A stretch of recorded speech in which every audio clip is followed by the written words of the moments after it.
Hi everybody, my name is Zoe Drury. I am doing my précis on Martin and Kaziak's heteroromantic love and heterosexiness in children's G-rated films. I'm sorry if I mispronounced Kaziak.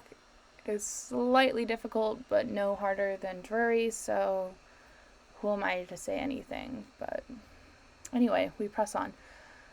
So first, we're going to define heteronormativity.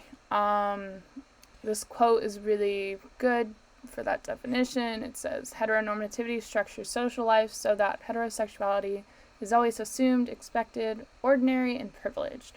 So this kind of brings into the idea of the mythic norm, which are standards presented by society in order to define what is normal when it is not necessarily true.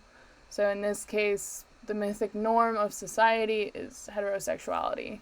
So heteronormativity controls sexuality, gender performance, and relationships. And it becomes... relationships in this case are married, monogamous, and reproductive, aka pumping out babies. And it becomes ingrained in our mind through parents, education, and media, which media is what we will be focusing on today. So, conditioning heteronormativity isn't necessarily said word for word in the book, but it is really telling, even in this quote right here, where it says 6 to 11-year-old children incorporate what they learn about sexuality on television into their talk and identity work in their peer groups. So this is really important because, it shows how media does really influence the way that children think and therefore move about their lives for their entire existence on this earth. That is really existential, but you get what I'm saying. And heteronormativity is shown through storylines, images, scenes, dialogue, songs, depictions of bodies, kissing, jokes, romance, weddings, dating, love, and pregnancy. So basically the whole shebang.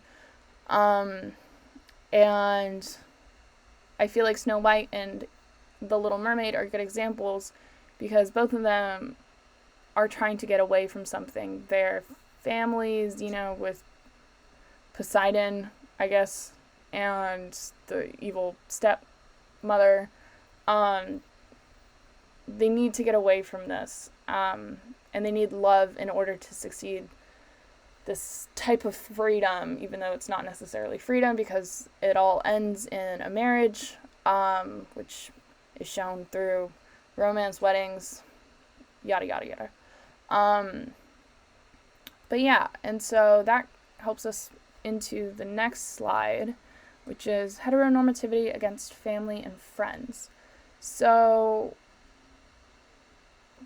this one quote here is really interesting because it says romantic heterosexual relationships are portrayed as special, distinct, exceptional form of relationship, different from all others. So basically love is the reason to defy parents, culture, or self, even though both of those things, including the self, are very key to someone's identity, but they're willing to abandon that entire identity in order to find this love. So it shows how love is placed above all else, therefore heterosexuality is placed above all else, therefore strict gender binary is placed before all else. And this is also bolstered by the fact that platonic relationships are often seen as only a stepping stone to find a heteroromantic relationship. This picture is really telling for me, just by the way, Belle has her little friends here and then her love interest over here, and there's this huge chasm between the two.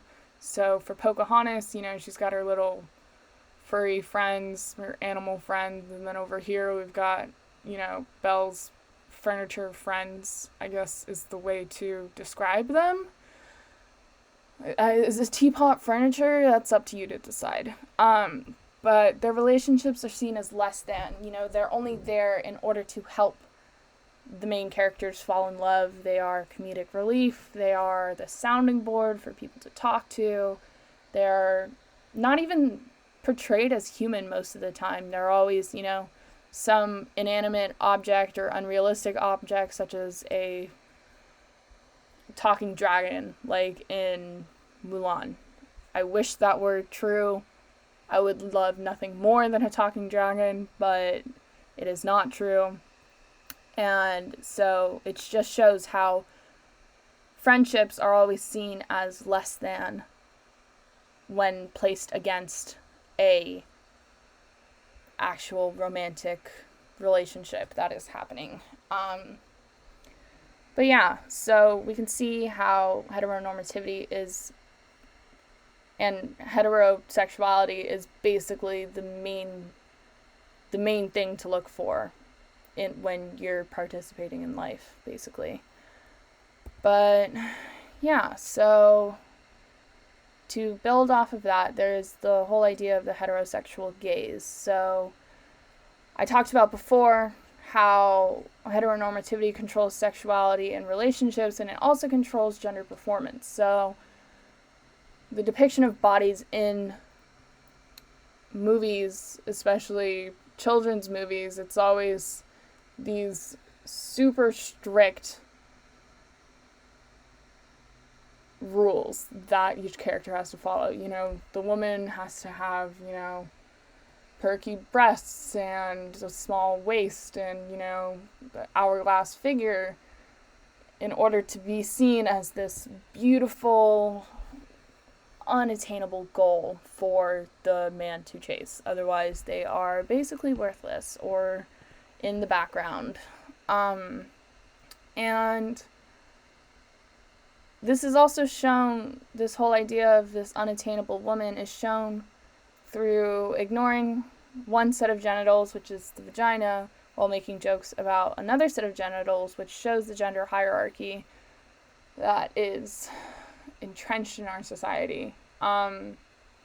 We think about making jokes about penises, and the article mentions the Rugrats TV show and how they are always making jokes about like little boy penises and like bare bottoms and all of that stuff. And that just shows how when talking about a vagina, it is always taboo to talk about it. We cannot even mention it, much less make jokes about it. And on the other side of the spectrum, there's the penis, where it is so normalized that we can crack jokes about one any time of the day.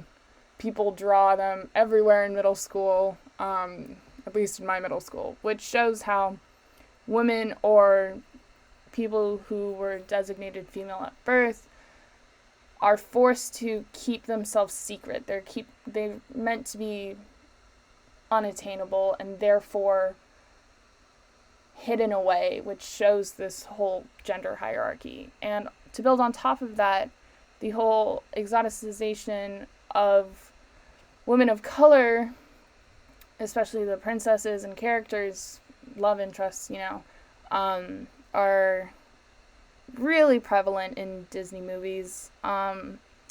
Two examples of that are Jasmine and Esmeralda from Hunchback of Notre Dame. And we can see here in, like, you compare it to Snow White or Ariel and the Little Mermaid, which were pictures that I showed earlier. They're showing, like, full cleavage, like, Jasmine's got her whole midriff showing, all of that. So it just shows how women of color are often shown to be hypersexualized in order to seem desirable, to achieve the same merit that white women are just allowed to have just by being chaste and beautiful. So, this just shows how women of color not only have to be beautiful, but also sexy in order to seem desirable.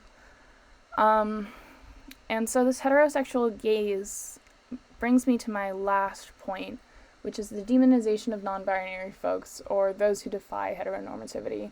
And this wasn't really mentioned in the chapter, but it is something that I think is, like, it needs to be talked about. We talked about it a bit in my feminist theory class, and I know a few people from this class were also in that class. And we spent like a day talking about it, and it was a really interesting conversation. But it's basically how all characters who defy popular beauty standards connected to heterosexuality are portrayed as villains. And two examples of that are Captain Hook, just by the way that he dresses, this awesome avant-garde mustache, the hat, all of that stuff, really defying the heteronormative ideal of what a man is supposed to be. And then on top of that, there's him from the Powerpuff Girls. I don't know if y'all ever watched Powerpuff Girls, but it was my favorite show when I was a kid. And this character actually scared me a pretty large amount. And we can see here how this character is just really defying every heteronormative ideal of beauty and what gender performance is supposed to be, yet they look so dope. So, yet they're also seen as a villain. So it just shows how when a character is portrayed as non-binary, or there are characteristics about the person, it's normally because they're a villain. So like the high cheekbones, the prominent chin,